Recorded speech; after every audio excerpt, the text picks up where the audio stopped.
በስመ አብ ወወልድ ወመንፈስ ቅዱስ አሐዱ አምላክ አሜን። እንኳን ለሊቀ ሰማዕታት ቅዱስ ጊዮርጊስ ዓመታዊው የሰማዕትነት በዓል በሰላም አደረሳችሁ። የቅዱሱ የኃያሉ ሰማዕት ረድኤቱ በረከቱ ከወንድማችን ከወልደ ሰማዕት እንዲሁም ከወንድማችን ከኃይለ ሚካኤል ጋር እንዲሁም ከሁላችን ከሕዝበ ክርስቲያን ጋር ይኖር ለዘላለሙ አሜን። አብይ ወክቡር ጊዮርጊስ ሰርዋይላህ ወመክብበ ሰማዕታት መጽሐፈ ገድሉ እንደሚለው የሰማዕታት አለቃቸው ወንድም ሞገሳቸው ታላቅና ክቡር ሰማዕት ቅዱስ ጊዮርጊስ ከ7 ዓመታት ስቃይ በኋላ በዚህ ቀን ተሰይፏል።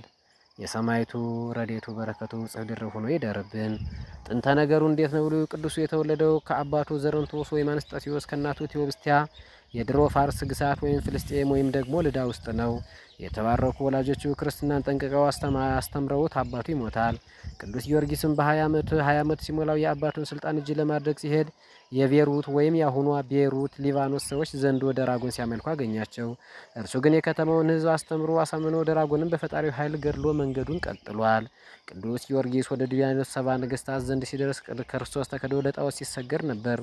በዚች ሰዓትም ድንግል እመቤታችን ወደ ሊቀ ሰማዕታቱ መጥታ መከራውን ክብሩን ነገረችው። እርሱም በክርስቶስ ስም መሞት ምርጫው ነበርና ከእመቤታችን ተባርኮ ወደ ምስክርነት አደባባይ አውደ ስም ደረሰ። ከዚያ ለተከታታይ 7 ዓመታት ብዙ ጽዋትወ መከራ ተቀበለ። 3 ጊዜ ሞቶ ተነሳ። ከሰው ልጅ የተፈጥሮ ትዕግስት በላይ የሆነ ስቃይን ስለ ቀናች ሃይማኖት ሲል በመቀበሉ የሰማዕታት አለቃቸው ፀሐይና የንጋት ኮከብ በሚል ይጠራል። ተውላጠ ጻማሁ ወሕማሙ ዘተለዓለ ሞገሰ ስሙ እንዳለ መጽሐፍ። ቅዱስ ጊዮርጊስ ለዘመናት በብዙ ስቃይ ሲያስጨንቁት ኖረው በጽናቱ አሸነፋቸው። 70 ነገሥታትን ከነሰራዊታቸው ከማሳፈሩ ባሻገርም በርካታ በመቶ ሺዎች የሚቆጠሩ አሕዛብንም ማርኮ ለሰማዕትነት አበቃ። በዚህም የተበሳጨ ዱዲያኖስ ኮከበ ፋርስ ቅዱስ ጊዮርጊስን እንዲቆራርጡ ታዘዘ። ወታደሮችም ቅዱሱን ቆራርጠው በብረት ምጣድ ላይ ጠበሱት። ያለ ርኅራኄም አካሉን አሳረሩት። ቀጥለውም ፈጭተው አመድ አደረጉት። በአካባቢ ወደ ነበረ ትልቅ ተራራ ጫፍ ደብረ ይድራስ በተባለውን ወስደው በነፋስ አውታር በተኑት። ሊቀ ሰማዕታትን ሀረድወ ወገመድወ ወዘረው ስጋሁ ከመሐመድ እንዲል ጸሎተ ምቅናይ። ወዲያው ግን ሊቀ ሰማዕታት ቅዱስ ጊዮርጊስ ከተበተነበት ተነስተው ወታደሮችን አገኛቸውና በክርስቶስ መኑ ብሎ አስደንቆ ወደ ሕይወት መራቸው። 70 ነገሥታትን ግን አፈሩ። ከ7 ዓመታት በኋላ በኋለኛው በዚች ቀን ከብዙ ተአምራት ጋር ተሰይፎ ደም፣ ውሃ፣ ወተት ከአንገቱ ፈሷል። 7 አክሊላት ወርደውለታል።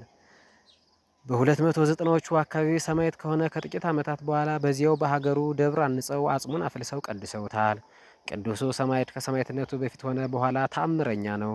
በዘመኑ የክርስቲያኖችን ደም ሲያፈሱ ከነበሩት አራዊት ነገሥታት መካከል አንዱ የሆነው ዲዮቅልጥያኖስ ርጉም የ47 ሚሊዮን ክርስቲያኖችን ደም አፍሶ ነበርና ፈጣሪ ደመ ሰማዕታትን የሚበቀልበት ጊዜው ደረሰ። በ305 ዓመተ ምህረት አካባቢ አርመኔው ንጉሥ ስለ ቅዱስ ጊዮርጊስ ቤተክርስቲያን ተአምረኛነት ሰምቶ እንዲያፈርሱት ሰራዊት ላከ። የሰራዊቱ አለቃም ወደ ቤተክርስቲያን ገብቶ በቅዱስ ጊዮርጊስ ስዕል ላይ ተሳለቀ። በዚህ ሰዓትም ከፊቱ የነበረው ቀንዲል በሰይፍ እመታለሁ ሲል ግን ቀንዲሉ ተገልጦ መሃል አናቱን መታው። እንደ እብድ ሆኖ ሞተ። ሰራዊቱም ሰምተው ወደ ንጉሱ ሸሸ። ይህን ሰምቶ የተበሳጨው ዲዮቅልጥያኖስ ግን ራሱ ሊያፈርሰው ሄደ።